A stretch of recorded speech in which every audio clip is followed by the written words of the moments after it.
This is one of the rarest snakes in Britain, a completely black adder. I've always dreamt of finding one, and on a reptile survey with some friends, it finally happened. But that's not all we found. Right, so I'm back out with the reptile dream team today. I'm with Reuben, Sam and Tim, and we're on another official reptile survey, but the main target for this one is adders. Adders are the UK's only venomous snake, and occasionally they're melanistic, which is basically the opposite of albinism. It's a genetic condition that results in an excess of the dark pigment melanin, which makes them look even more badass than usual.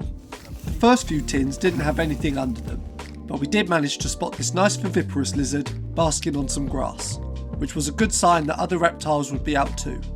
So the guys were just telling me they've seen melanistic adders in this exact spot before, and I've never seen one of those and would absolutely love to, so hopefully we break our snakeless streak and see something up here. And sure enough, a short while later, we locked on to the day's first snake. Oh, it's beautiful. So there's our first adder. Didn't manage to get a shot of its beautiful little head before it slithered off, but that's a good sign. Hopefully we get some more. On the way to the next tin, we did get a quick glimpse of this juvenile adder, which was really cool.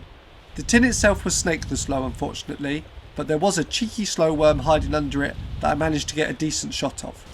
So we did just have a baby one back there, but it slithered off before I could get much of a shot.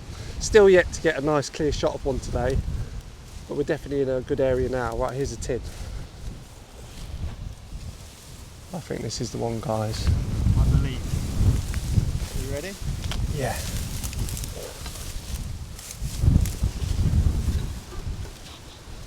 Yeah, oh, yeah. Something. Two slow worms. That is a big one. There's another one tucked in just there. After a couple more empty tins, we finally got our first hit. Yep. Oh, that's a nice one. Oh, that is a nice adder.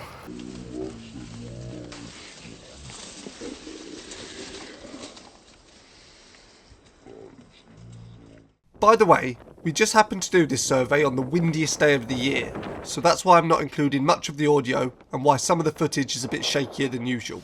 So this looks like more good habitat.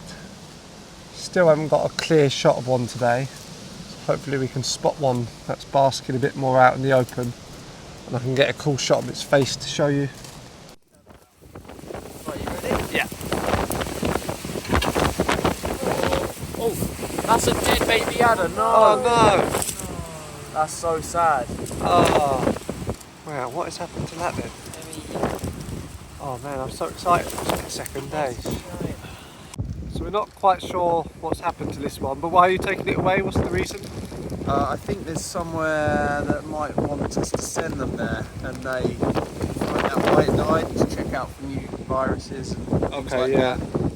I'm always very appreciative of Reuben, Tim and Sam for taking me along on these surveys, especially as I'm pretty sure Reuben can see UV light or something, and literally never misses a single reptile. And sure enough, while walking along in this dense vegetation, he spotted this. You see it? Oh, that is nice. Black adder. Yes. That is so good. My first ever glimpse of a black adder. Funnily enough, these guys actually have a slight advantage over regular adders, as they can warm up more quickly in the sun and even inhabit slightly cooler areas. We didn't get to see its head though, unfortunately, and I really wanted a shot of their stunning red eyes against their jet black scales, so we continued the survey and made a plan to check back at the same spot later to try and get that shot. We found a bit of shelter from the wind, so I thought I'd get a bit more snaky info out of Reuben. Hi Reuben. Hello. So how long have you been doing reptile surveys for? I'd say 3 years I've been doing the surveys. Okay, and in that time, have you ever had any aggression from a snake whatsoever? No, never even had one strike at us. And we see hundreds, and yeah, never had one strike at us. We've even seen one strike at a butterfly.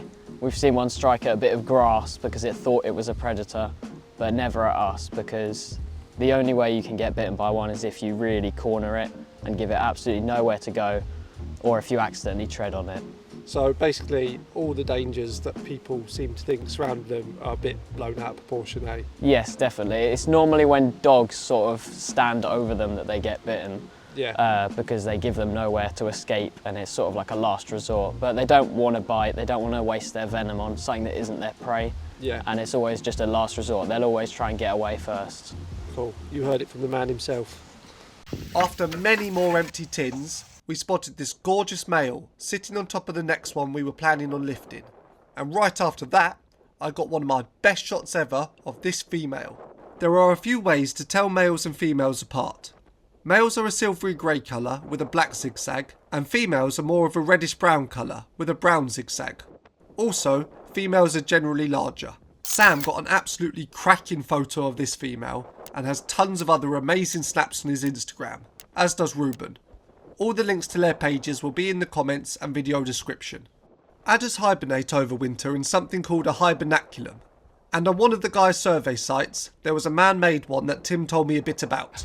See, under here, they basically scraped away maybe half a metre or something down to the chalk, and then they put loads of loose, big boulders of chalk and things, and then logs running in one direction, then logs running in another direction, working up through sort of brash and a bit more insulation, and then they put all the turf back on the top.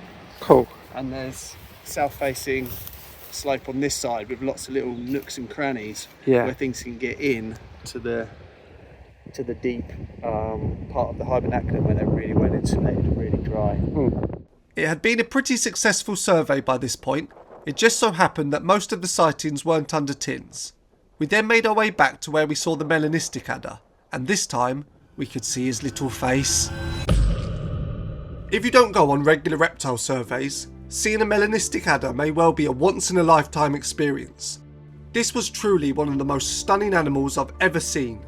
I think adders are absolutely beautiful creatures and are sadly still very misunderstood. They're not aggressive in the slightest, and as Reuben mentioned earlier, as long as you don't step directly on them or make one feel threatened, you're exceptionally unlikely to get bitten by one.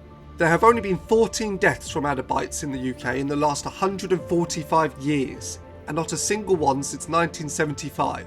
On the other hand, there is an animal that has caused 74 deaths in only 15 years. Can you guess what it is? Cows. That's right, pesky murderous cows. I've personally been chased by a herd of stampeding cows in this country, and I truly believe that if I had fallen over, they probably would have trampled me to death, as there was at least 20 of them. So adders really aren't worth fearing, and instead should be admired and appreciated as one of the most exceptional creatures that we are lucky enough to have here in the UK. I really hope you enjoyed this video. Thank you so much for watching, and I'll see you in the next one.